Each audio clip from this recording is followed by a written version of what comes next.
है आपका मेरे चैनल एवरी प्रॉब्लम है सॉल्यूशन विथ मोना में। तो साथियों, आज हम आपके लिए आवधिक आकलन ट्रेकर 12 सप्ताह की पार्ट 2 कक्षा 1 की विषय गणित की वीडियो लेकर आए हैं।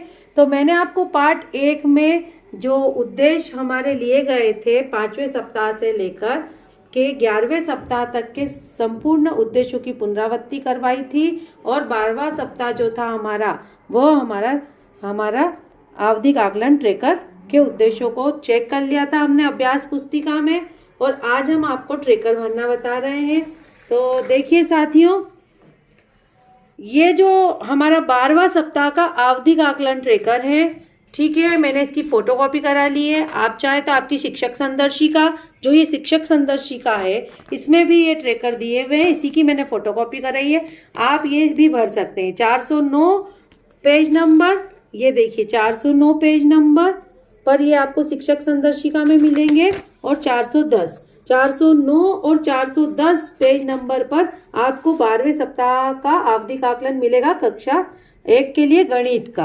अब मेरी कक्षा में कक्षा 1 में 4 बच्चे थे, तो ये समस्त उद्देश्य जो कि हमने पिछली वीडियो पार्ट 1 में देख लिए थे, इन सारे उद्देश्यों के जो प्रश्न थे जो कि अभ्यास पुस्तिका में दिए गए हैं, उन्हें हमने चेक कर लिया था। उसी के आधार पर हमने बच्चों का ट्रेकर भरा है यहाँ पर। तो यहाँ पर पहला प्रश्न संख्या बोध पे था, जिसमें कि बच्चे को 3 नंबर लाने थे, और टोटल 4 प्रश्न दिए हुए थे। तो 4 में से ये जो सुनील नाम का बच्चा है 4 में से 4 ले आया है, और यदि ये 3 लाता तो भी इसके नाम के आगे टिक लग जाता।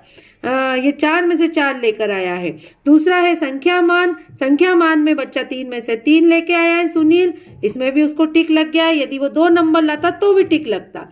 फिर संख्या नाम में वो 5 में से 5 लेकर आया है।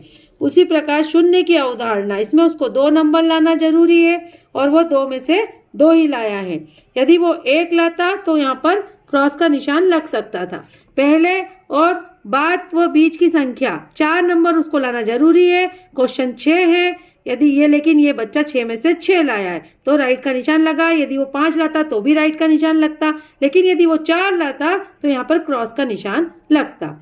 अधिक और कम, इसमें उसको 2 नंबर लाना जरूरी है। 2 ही प्रश्न है, बच्चा 2 में से 2 ही लाया, राइट का निशान लगा। यदि वो 2 में से 1 लाएगा तो यहाँ क्रॉस का निशान आएगा। संख्या तुलना, 4 नंबर बच्चे को लाना जरूरी है। 5 प्रश्न दिए हुए, बच्चा 5 में से 5 ले आया है, राइट का निशान लगा है। 5 में से 4 लाएगा तो भी राइट का निशान, लेकिन वो 5 में से 3 लाएगा तो क्रॉस का निशान आएगा। यहाँ पर आगे व पीछे की संख्या है, इसमें 2 नंबर उसको लाना जरूरी है, और यदि वो 1 लाता है तो क्रॉस का निशान लगेगा।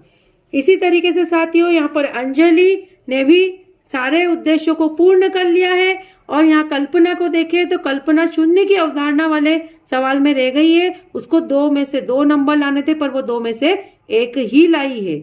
और यहाँ पर संख्या तुलना, उसको 4 नंबर लाना जरूरी थे, लेकिन वो 5 में से 3 ही नंबर लाई है, तो यहाँ पर उसे क्रॉस का निशान लगा है।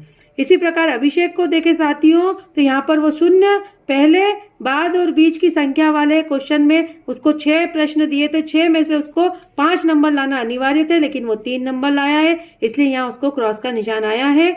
और संख्या तुलना में भी उसको 5 में से 4 नंबर लाने जरूरी थे, और वो 3 ही लाया, इसलिए उसको क्रॉस का निशान आया। तो कल्पना और अभिषेक जो है वो 2-2 उद्देश्यों में रह गए हैं।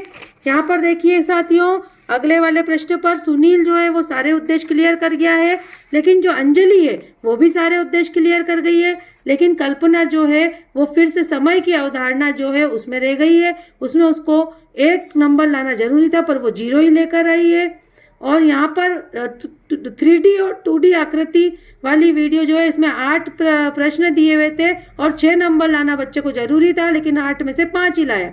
यहाँ पर भी रह गई है कल्पना, और पैटर्न में उसने निकाल लिया है। अभिषेक को देखे साथियों, तो अभिषेक भी 3D और 2D आकृति में रह गया है, तो वो 5 में से 8 ही लेकर आया है।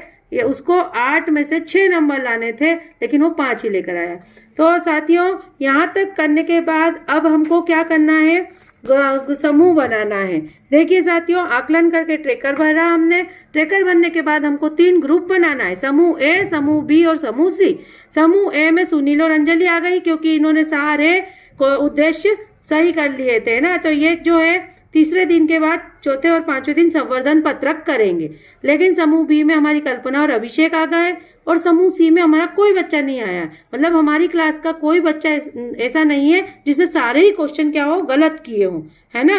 मतलब वो सारे हमारे उद्देश्य क्लियर नहीं कर पाया हो, लेकिन कोई बच्चा ऐसा नहीं है। कल्पना और अभिषेक जो है वो हमारे कुछ उद्देश्यों में रह गए थे, तो इनको हम क्या करेंगे, तीसरे दिन के बाद चौथे और पांचवें दिन इनकी पुनरावृत्ति कराएंगे, जो जो उद्देश्य में ये बच्चे रह गए।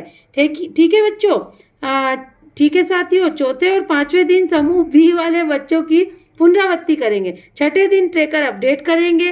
जिन उद्देश्यों में कल्पना एवं अभिषेक रह गए हैं, जैसे कल्पना शून्य की अवधारणा एवं संख्या तुलना और 3D 2D आकृति में रह गई है, उसी तरह अभिषेक भी पहले, बाद और बीच की संख्या में, संख्या तुलना में, 3D 2D आकृति में रह गया है। इन्हीं उद्देश्यों के प्रश्न बनाकर हम कल्पना और अभिषेक का पुनः आकलन करेंगे एवं छठे दिन ट्रेकर को अपडेट करेंगे। हाँ साथियों, तो छठे दिन हमको क्या करना है, ट्रेकर को अपडेट करना है। तो यहाँ पर देखिए कल्पना जो थी वो शून्य की अवधारणा में रह गई थी। तो यहाँ पर जब हमने छठे दिन उसको वापस से पेपर बनाकर दिया तो फिर भी वो क्वेश्चन नहीं कर पाई और शून्य की अवधारणा में वो वापस रह गई, यानी उसको 2 नंबर लाने थे पर वो 2 नहीं ला पाई। और यहाँ पर संख्या तुलना के क्वेश्चन उसने कर लिया है। पहले वो 3 लाई थी लेकिन अब वो 4 लेकर आ गई है। लेकिन हमको क्वेश्चन जो ये रॉन्ग का क्वेश्चन है उसको हाथ नहीं लगाना है, कुछ भी नहीं छेड़छाड़ करना, उसको ऐसे ही रखे रहने देना है। उसके बाद यहाँ पर देखिए अभिषेक जो था वो पहले 3 नंबर लाया था, लेकिन अब जबकि वो पहले और बाद और बीच की संख्या में 5 नंबर ले आया, मतलब उसने हमारा ये उद्देश्य हल कर लिया है, ये उसने पार कर लिया है। यहाँ पर संख्या तुलना में वो पहले 3 लाया था, रह गया था, लेकिन अब वो कितने ले आया है, 4 ले आया है। तो ये भी उसने उद्देश्य क्लियर कर लिया है। यहाँ पर देखिए साथियों, कल्पना जो थी वो पहले समय की अवधारणा में 0 नंबर लाई थी, लेकिन अब 1 लेकर आ गई है।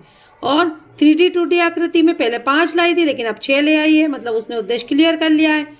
अब यहाँ पर ये शून्य की अवधारणा मैंने लिखा है क्योंकि कल्पना ने शून्य की अवधारणा वाला उद्देश्य क्लियर नहीं किया था, ना तीसरे दिन किया ना छठे दिन किया, तो हमने उसे एज इट इज जो उसका क्लियर नहीं हुआ है उसको हमने यहाँ पर लिख दिया है। अभिषेक यहाँ पर 3D 2D आकृति में पहले 5 लाया था, लेकिन अब 6 लेकर आया है, उसने ये उद्देश्य क्लियर कर लिया है। इस तरीके से छठे दिन हमको बच्चे का टेस्ट लेकर पुनः ट्रेकर को अपडेट करना है और अपडेट करके हमको ट्रेकर रख लेना है। तो ठीक है साथियों, इस तरीके से हम 12वें सप्ताह का आवधिक आकलन ट्रेकर भर लेंगे। तो कैसी लग रही है आपको वीडियो? यदि पसंद आ रही है तो वीडियो को लाइक एंड शेयर कीजिए, चैनल को सब्सक्राइब करना मत भूलिए। मिलते हैं नेक्स्ट वीडियो में, बाय बाय।